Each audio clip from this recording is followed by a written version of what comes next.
Hi there, my name is Andrea Caba, and I would really like to throw some perspectives out in the air. I'm going to play a little bit of devil's advocate and go against the norm and go ahead and defend our fellow Muslim citizens.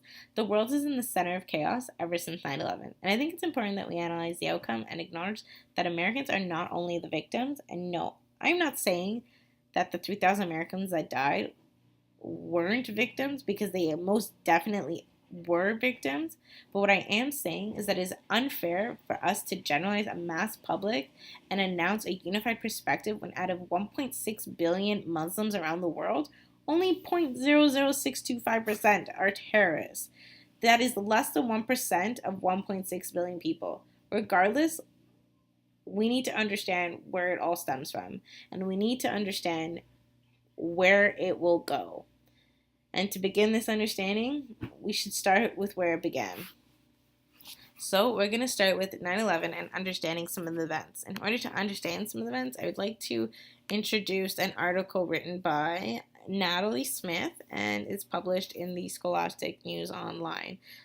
It's just a brief summary about what happened on 9/11, and she begins, on September 11th, 2001, terrorists attacked the United States. They hijacked 4 airplanes in mid-flight. The terrorists flew 2 of the planes into 2 skyscrapers at the World Trade Center in New York City. The impact caused the buildings to catch fire and collapse. Another plane destroyed part of the Pentagon. In Arlington, Virginia, the 4th plane crashed in Shanksville, Pennsylvania. Officials believe that the terrorists on that plane intended to destroy either the White House or the U.S. Capitol. Passengers on the plane fought the terrorists and all prevented them from reaching their goal. In all, nearly 3,000 people were killed in the 9/11 attacks. This is a horrible tragedy. 3,000 people were killed, but it affected the entire world, and millions of people witnessed it through media and experienced all kinds of titles and correlations throughout the media, and perspectives were developed through the media's depiction of the events. And then Natalie Smith goes on to explain who exactly attacked them. This is, I find, a very important definition. I want you guys to listen carefully to her choice of words. A total of 19 terrorists hijacked the 4 planes on 9/11. All of the men were from nations in the Middle East. They belonged to a terrorist group called Al-Qaeda, led by Osama bin Laden. Al-Qaeda practices an extreme version of the religion of Islam. The group is intensely opposed to the United States and other Western democratic nations. They are especially against the military presence of these countries in Arab nations. Since the group's creation by bin Laden in the late 1980s, Al-Qaeda has helped coordinate and funded numerous bombings worldwide. So we have an effective definition of who Al-Qaeda is, who their leader is, and what their purpose is. I want to specifically draw attention to her choice of words here, where she says, Al-Qaeda practices an extreme version of the religion of Islam. Let's acknowledge as an audience that their beliefs, their practices, their morals, everything is a version of the religion of Islam. And at its worst, it is an extreme version of the religion of Islam. That is not the religion of Islam. It is a version of a religion of Islam, which means it is a perspective. Perhaps we may argue a distorted and misinterpreted perspective, but it is a perspective created by a human being, specifically a leader, Osama bin Laden. But what is more interesting is how Americans respond to 9/11 and her depiction as an author introduced to the world through the media. So she goes to say, in October 2001, the U.S. and its allies invaded Afghanistan, where Al-Qaeda was based, less than a month from 9/11. The extreme Islamic group that ran Afghanistan's government, known as the Taliban, was protecting bin Laden and allowing Al-Qaeda to run training camps in the country. U.S.-led forces soon brought down the Taliban. They are still working to help rebuild and stabilize the nation. Since 2001, many Al-Qaeda members have been captured or killed. On May 1st, 2011, U.S. troops killed bin Laden where he was hiding in Pakistan. The U.S. invaded Iraq in 2003, and President George W. Bush and other U.S. leaders believed that the country's dictator, Saddam Hussein, was hiding terrible weapons that could be given to terrorists. Hussein was captured and later put to death by an Iraqi court. No weapons of mass destruction were found. So let's go back to what went down there and their response. So how she depicts their response. Her response, I want you to remember again, this is a response put together through an author presented to the world through the media.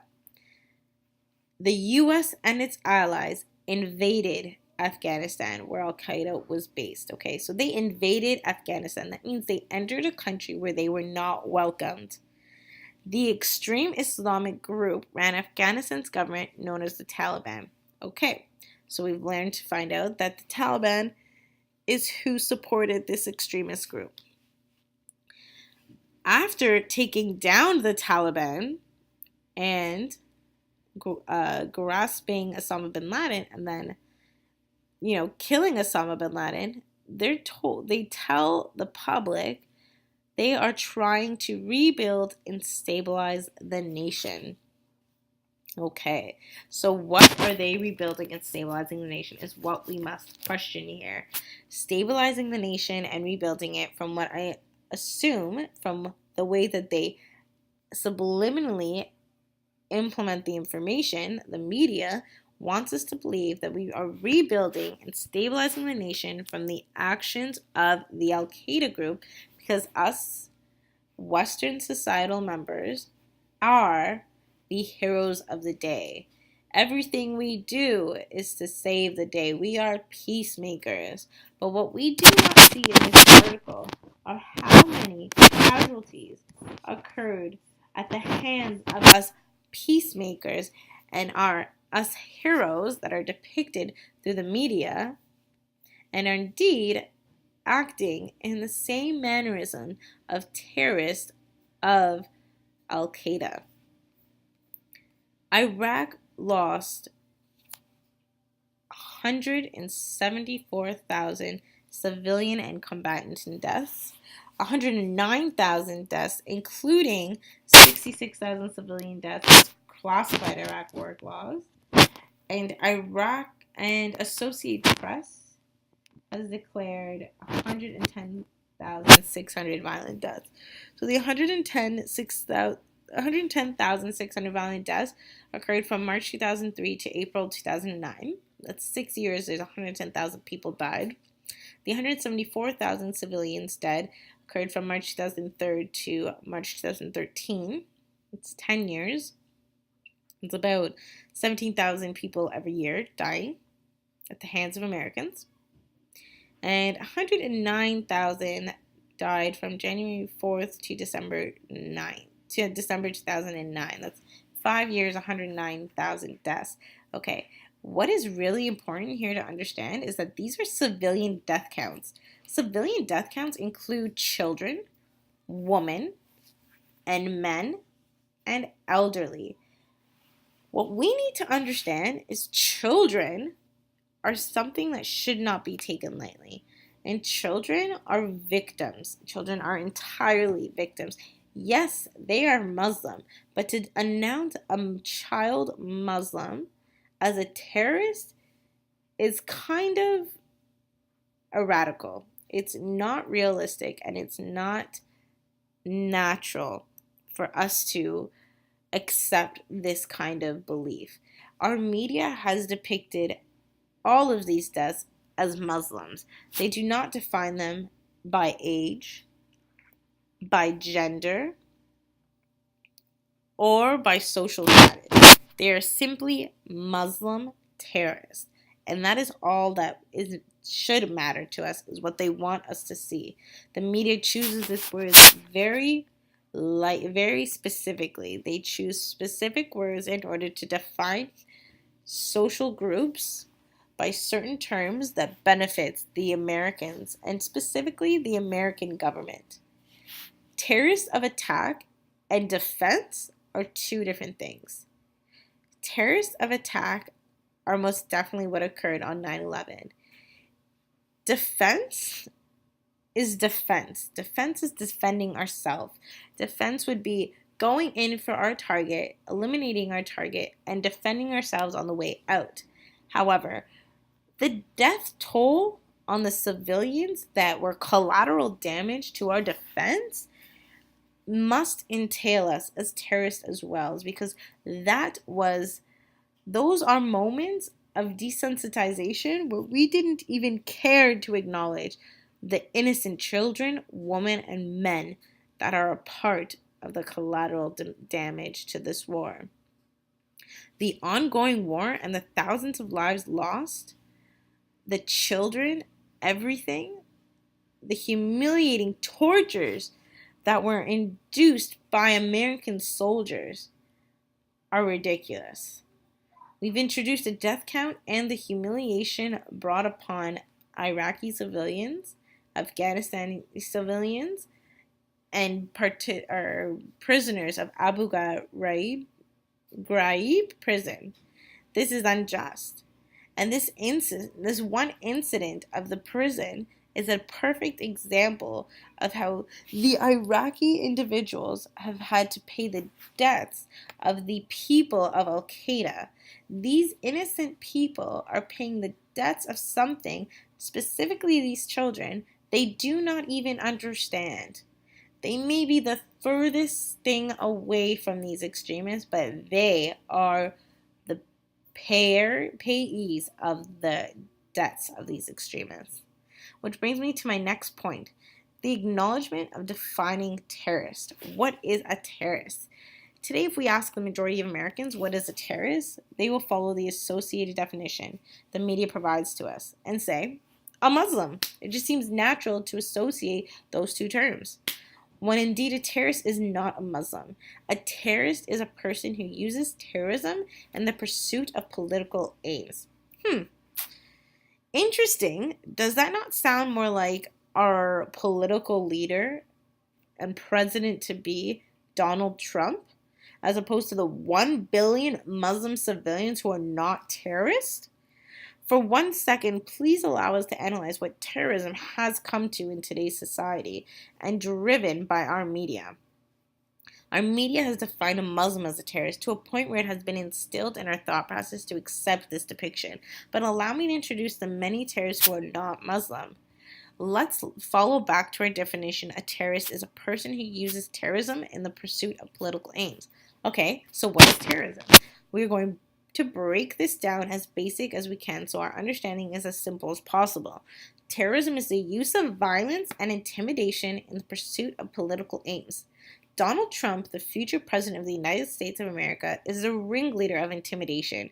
He arouses the emotions of the public in a hateful, aggressive manner that motivates our people to turn against each other, and most commonly, white Americans against anyone who may appear to be an immigrant, regardless of their American-born citizenship.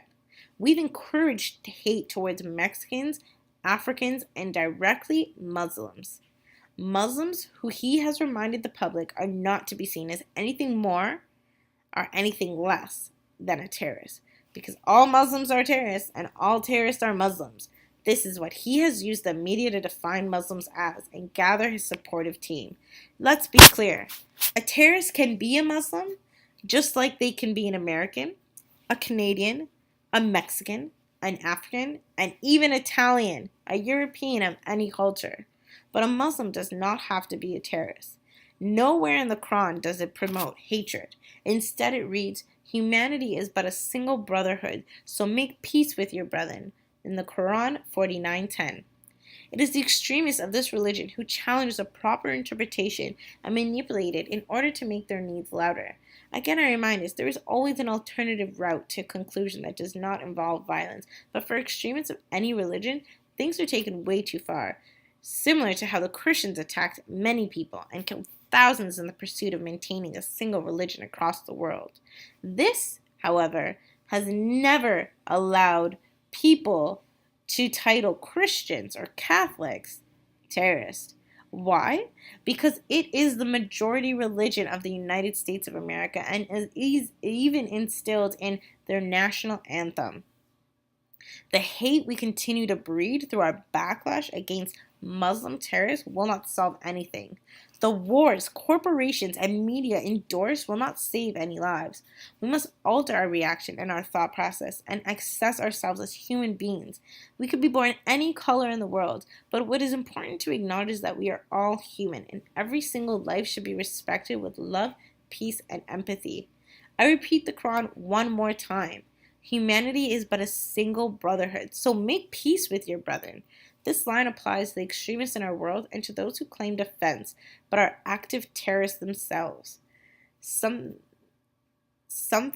like the United States government, who have claimed they're defending our country, saving our country, and even saving their country, but in fact are relying on acts of terrorism themselves. Something has to be done, indeed, but you can't fight fire with fire if you just get one big fire. Millions of people who fled their homelands to escape such extremists may now be forced back into the arms of danger for no reason. They could be model citizens, but because we have implemented this stigma of Muslim and terrorism correlation, we're told to believe that they are all bad people. The children, the elderly, the hardworking men who strive the longest hours to support their families and keep them safe. Why is it okay for one person to feel safe, but another must fear their beliefs, morals, and practices because what should be sacred and beautiful is now a target for death, humiliation, and discrimination? Children do not see the evil behind adults. Children are not born with such horrible practices. They are raised this way, and as free people, we must also strive to free these people of hate, not breed it as well through our media, which implements stereotypes and racist accounts on Muslims. This argument is evident throughout the humiliation of Abu Ghraib prison, where soldiers were later on charged with physical and sexual abuse, torture, rape, sodomy, and murder. All violent acts of terrorism for the political gain of our government. This was initially understood as an isolated incident, but later on exposed not through the media, but instead through civil rights groups such as Red Cross, Amnesty International, and Human Rights Watch. It was exposed as regular practices amongst war prisons in Iraq, Afghanistan, and Guantanamo Bay, all under the administration of George Bush's command. If we want to consider ourselves not terrorists, we must separate ourselves from these acts. Otherwise, we are no better. We are worse because we felt the pain of 9/11, and our reaction was to enforce that same pain on others, innocent others, and allow the media to contort those actions and manipulate the public into believing that our actions are not terrorist. They are terrorism. They are heroic, which is a fine line to draw. Muslims around the world are victims, just like the 3,000 Americans who lost loved ones in the tragic 9/11 events. We have generalized their line of thought and branded an entire culture consisting of over 1.6 billion people when only 0.00625% of the Muslim population are extremists who sought out to be the definition of terrorists. Even as Canadians, we abide by our media depictions that subliminally almost always correlate Muslims and terrorists. We've allowed less than 1% of culture to tarnish perspective of 100% of the culture.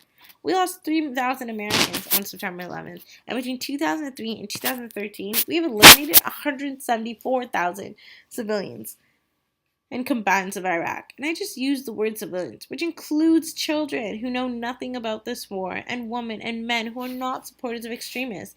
If punishment is all you need, then punish those who committed the crimes. Do not take the lives of thousands of innocent individuals as collateral damage, because two wrongs do not make a right. And 57% of the 5,850 reported hate crimes in the United States are against Muslims, who most likely have nothing to do with the war or extremist views. This is not depicted in the media. This is not told through the stories of the media. Instead, this is ignored through the stories of the media. Only the negative perspective of Muslims are introduced through media so that we can control the thought practices of our society. That's 3,334.5 incidents where Innocent people have had to fear for their lives because of the actions of people who are strangers to them. It is important as citizens of any country to remember terrorists may be Muslims, but not all Muslims are terrorists. Allow the proper direction of the Quran that encourages peace to not be infected by hate and take over the Muslim population. Citizens of America have the power of worldwide media, and worldwide media has the power to poison our minds, words, and actions. Do not allow the hatred to spread and reach the ears of Muslims, who will act defensively just as Americans have throughout the years. Everyone has lost too much. Americans matter, but more importantly, humans of all races and cultures matter, and that is often forgotten throughout our media depiction. Thank you for listening. This is Andrea Kaba, and I'm closing this argument on Muslim Americans and who the real terrorist of today is.